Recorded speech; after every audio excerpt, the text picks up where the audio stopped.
Bom dia, querido irmão, querida irmã. Seja bem-vindo ao nosso curso Sequela Christi, Jesus Cristo, Perspectiva Bíblica para o Discipulado. Nós queremos, com este curso, fazer uma proposta, fazer uma leitura dos Evangelhos numa perspectiva de nos tornarmos discípulos de Jesus. A palavra discípulo significa aluno, aprendiz. Então queremos aprender com Jesus a viver e a praticar tudo aquilo que ele ensinou, uma finalidade existencial. Não é fazer uma leitura exegética técnica dos evangelhos, mas é uma leitura espiritual existencial dos evangelhos, ou seja, o que o evangelho me ensina a viver na prática. Uma finalidade que corre por fora aqui deste curso é justamente a situação do mundo no qual nós vivemos, na qual pessoas que se dizem cristãs estão cometendo e dizendo barbaridades em nome de Cristo aí no mundo. Então, daí a necessidade de voltarmos novamente ao Evangelho para percebermos de fato quem é Jesus, o que ele fez, o que ele ensinou, para que nós possamos viver e praticar hoje, aqui e agora, tudo aquilo que o Mestre nos deixou como herança, nos deixou como legado. Como nasceram os Evangelhos? O que são os Evangelhos? É necessário responder esta pergunta em primeiro lugar. Em primeiro lugar, vamos contextualizar a pessoa de Jesus. Jesus histórico, Jesus de Nazaré, nasceu no ano 6, provavelmente no ano 6 antes do ano 0, e foi assassinado no ano 30 depois do ano 0. É isso mesmo, meu querido irmão. Jesus nasceu antes de Cristo. Explico. Segundo os evangelhos, Jesus nasceu. Segundo o evangelho de Mateus, Jesus nasceu, Herodes Magno estava vivo, aquele Herodes que mandou matar as crianças. Esse Herodes faleceu no ano 4, antes do ano 0. Logo, Jesus, se ele tentou matar Jesus, então Jesus no mínimo nasceu no ano 4, antes do ano 0. Como ele tentou matar as crianças de 2 anos para baixo, então os historiadores ainda colocam 2 anos a mais, estão colocando no mínimo no ano 6.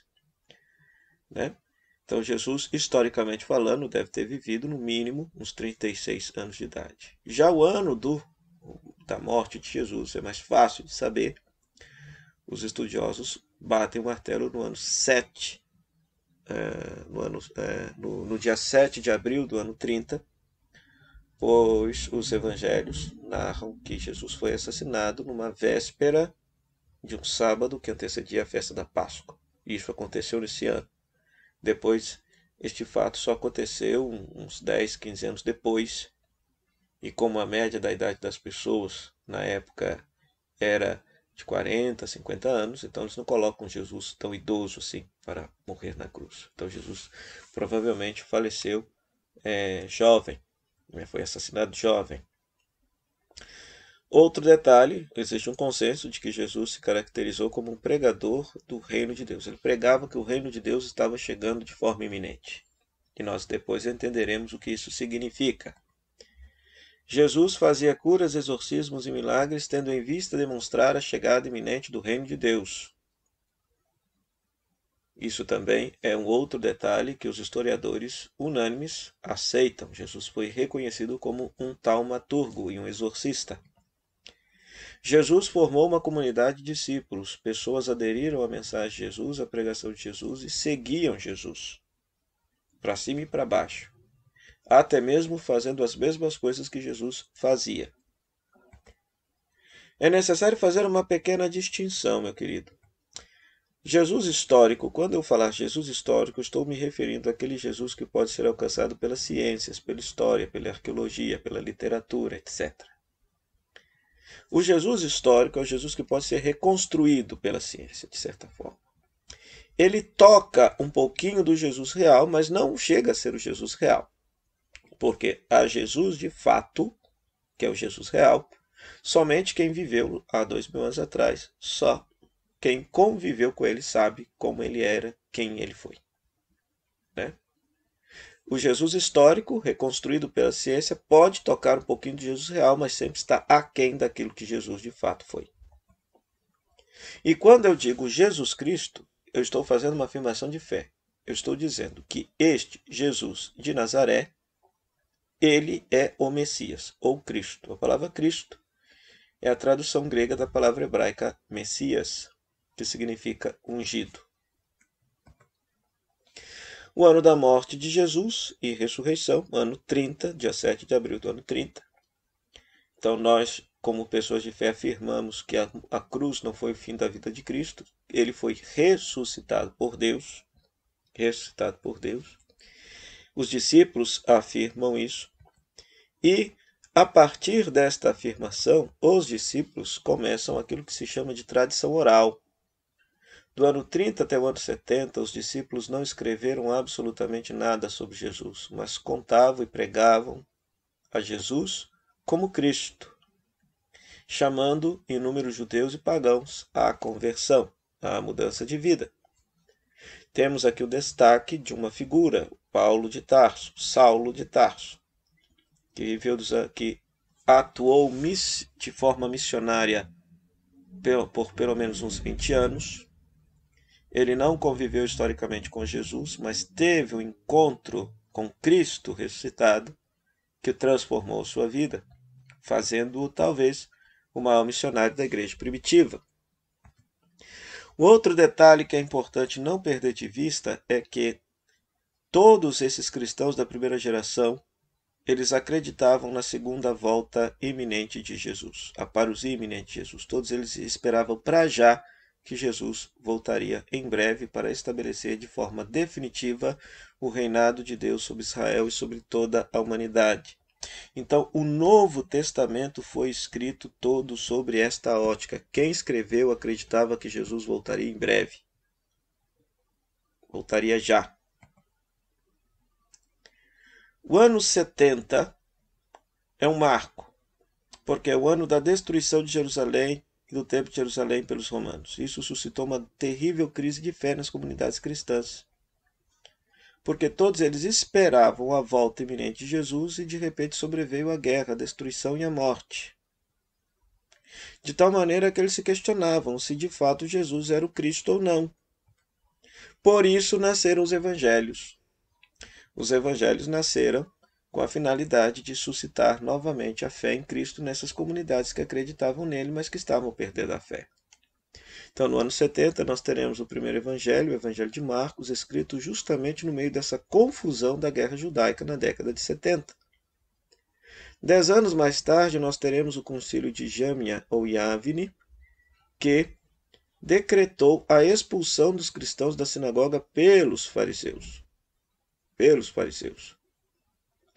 Depois, 10 anos mais tarde, 10 a 20 anos mais tarde, anos 80, 90, teremos a escrita do Evangelho de Mateus, que vai ser escrito por alguém que está no embate justamente com os fariseus que estão expulsando os cristãos das sinagogas.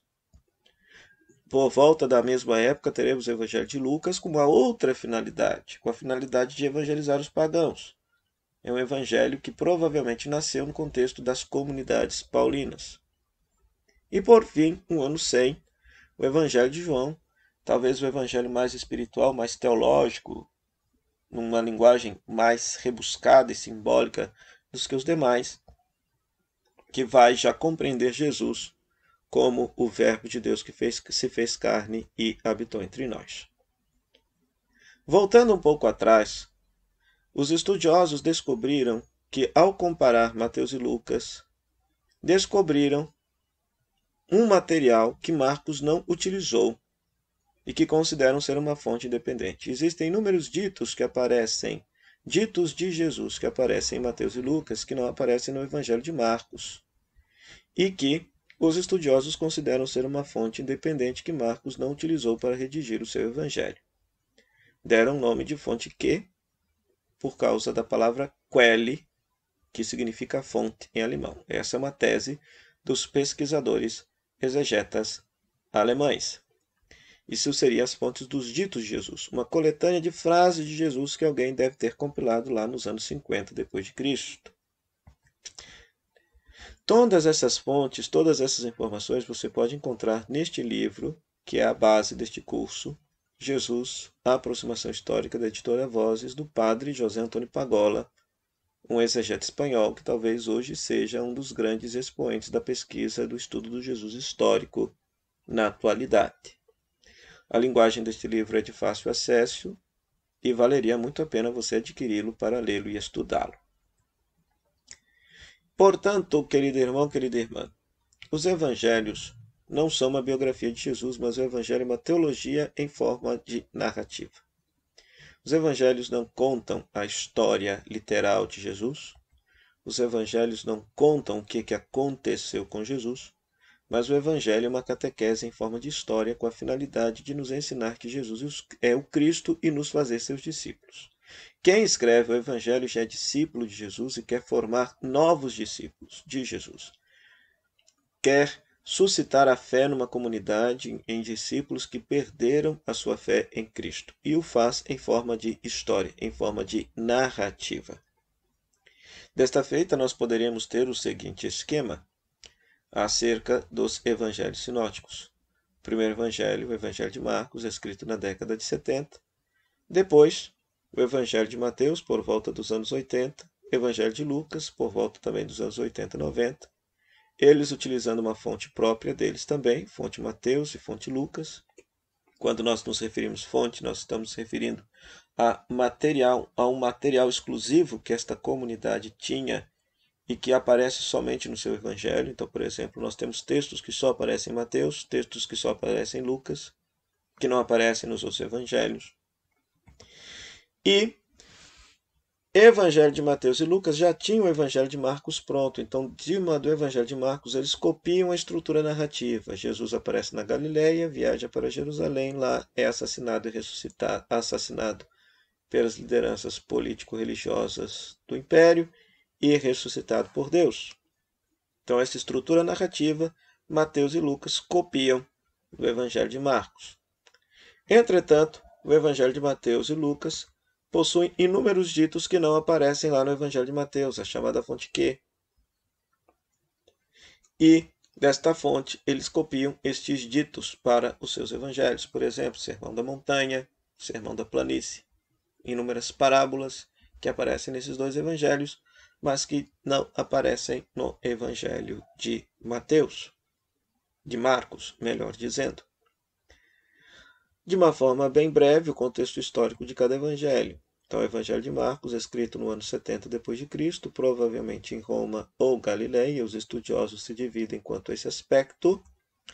O público são pagãos convertidos, como é que nós sabemos? Porque inúmeras vezes o evangelista tem que explicar costumes judaicos na escrita do seu evangelho, então pressupõe que quem esteja lendo ou ouvindo o evangelho não conhece esses costumes. E ele apresenta Jesus como o servo sofredor. Ele é o Messias? É, mas ele é o servo sofredor, lá de Isaías. E ele constrói a imagem de Jesus como se Jesus fosse um novo Josué. Já o Evangelho de Mateus, escrito na década de 80, provavelmente em Antioquia da Síria, tem um público distinto. Ele escreve para judeus que foram convertidos à fé cristã, judeus que estão sendo expulsos da sinagoga. E ele constrói a imagem de Jesus como se Jesus fosse um novo Moisés, diferentemente do Evangelho de Marcos. Já o Evangelho de Lucas, escrito também lá por volta da década de 80, provavelmente em Antioquia ou alguma grande cidade do mundo grego, ele é um evangelho escrito para pagãos convertidos, os pagãos das comunidades paulinas. Então, este evangelho carrega por demais a teologia bíblica de Paulo. E a imagem de Jesus que aparece aí é um profeta misericordioso, tal qual o profeta Elias, um profeta que fez curas e milagres para os pagãos mais do que para o próprio povo de Israel. Depois, o evangelho de João, lá por fim do ano 100, provavelmente em Éfeso ou também em Antioquia, é escrito para um público de judeus convertidos. Se tem esta ideia de que o público seja um público judaico. Por quê? Porque a imagem de Jesus é construída a partir das festas judaicas da Páscoa, das tendas, Pentecostes e por aí vai. E apresenta Jesus como o Verbo encarnado, a palavra de Deus que se fez carne e habitou entre nós. Então, é esta riqueza de material que nós temos para poder ler, estudar e aprofundar e aprender a viver aquilo que Jesus nos ensinou. Então, que você possa, para a próxima semana, ler e rezar os seguintes textos. Mateus 27, 57 a 28, 20. Marcos 15, 42 a 16, 18. Lucas 23, 50 a 24, 49. Lucas 19, 38 a 21, 25. E ler também Marcos 16, 19 e 20. Lucas 24, 50 a 53. Atos capítulo 1, 9 e 12. Qual a finalidade desses textos? Esses textos querem nos mostrar, em primeiro lugar, aquele quem nós queremos seguir e praticar a sua mensagem, ele está vivo aqui agora. Ele está vivo, ressuscitado. E, além de estar vivo, ele já reina. Ele é rei e reina desde o céu, desde toda a eternidade, uma vez que ele foi estabelecido Senhor de todo o universo pela sua ressurreição. Então, que você possa fazer os passos da leitura orante, tirar uns 20 minutinhos para ler cada texto, rezar cada texto. Que você possa pausar este vídeo, registrar estes passos aqui para fazer a leitura orante da Santa Palavra de Deus, tá certo? A fim de que você possa aprender a praticar aquilo que Jesus nos ensinou. Até a próxima semana, se Deus quiser.